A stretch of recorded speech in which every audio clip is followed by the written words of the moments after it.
তোমাকে যদি আল্লাহ তাআলা টাকা দেয়, ধন সম্পদের মালিক বানায় দেয়, এর যুবক তোমার অহংকার বাড়িয়ে যাবে, তোমার গৌরব বেড়ে যাবে। তুমি আল্লাহকে চিনবা না, তুমি মালিককে চিনবা না। একটা বিষয় লক্ষ্য করবে রে যুবক, যেই বান্দার যত টাকা কম, পয়সা কম, সেই বান্দা বেশিরভাগ আল্লাহকে স্মরণ করে। দুনিয়ার লাইনে টাকা দেয়, স্বার্থের টানে ছেলে মাকে ভুলে যায়, মেয়ে ছেলেকে ভুলে যায়, স্বামী স্ত্রীকে ভুলে যায়, স্ত্রী স্বামীকে ভুলে যায়।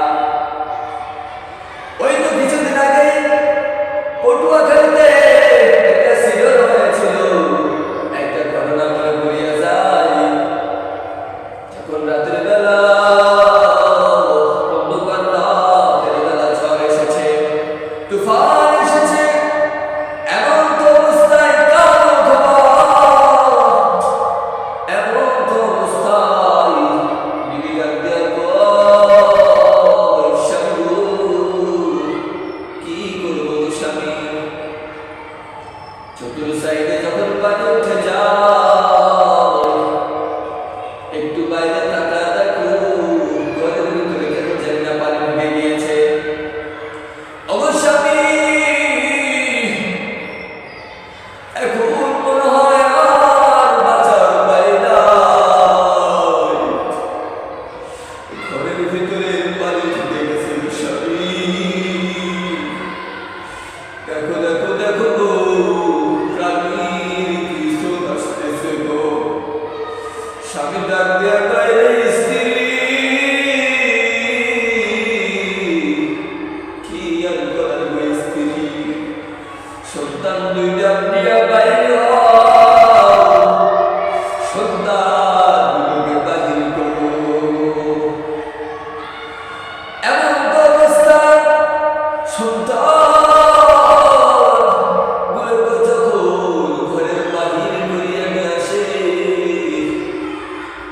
তখন এবার স্ত্রী ডাক দেয়া কয়, প্রাণের স্বামী গো, তুমি একটু সন্তান গুলোকে বলে নাও, আমি একটু কাপড় গুলো সেটে সেটে নেই। এরে যুবক, তোর মনে কি ভয় হয়ে গেল যুবক? এই দুনিয়া কিছুই না, দুই দিনের লোভে পড়িয়া দুনিয়ার লাইনে থেকে আজকে দুনিয়ার মায়ায় পড়ে গেছো। কে নিয়ে এসেছে, কার জন্য এসেছো, সব কিছু তুমি ভুলে গিয়েছো রে যুবক। এরে যুবক, পারলে তোর দুইটা বাবা দে, তোর দুইটা পায়ে হাত দিয়া বলিয়া যাও, আর তোমার কাজ করিস না রে যুবক, আমার নবীর আর কাঁদাইস না, আর ব্যথা দিস না আমার নবীর। এই রে, এই যুবক, তোর জন্য আমার নবী কি করেন নাই? আরে দুনিয়া থেকে ঘুরে দুনিয়া দুনিয়া করেন নাই, কোন দুনিয়ার লোভে করেন নাই, ধন সম্পদের আশা করেন নাই, এত কিছু দিয়েছে তাও নবীর মন ভরে নাই। এই যুবক দুনিয়া থেকে চলে যাবে, তাও আমার নবী বলতেছে, ইয়া উম্মতি, ইয়া উম্মতি, হায় আল্লাহ, আমি দুনিয়া থেকে যাবো গো, দুনিয়া থেকেই তো আমি চলে যাবো গো আল্লাহ। আয় আল্লাহ, দুনিয়া থেকে আমাকে যেতে যেতে হয়, আমি যাবো গো, তবে আমি যে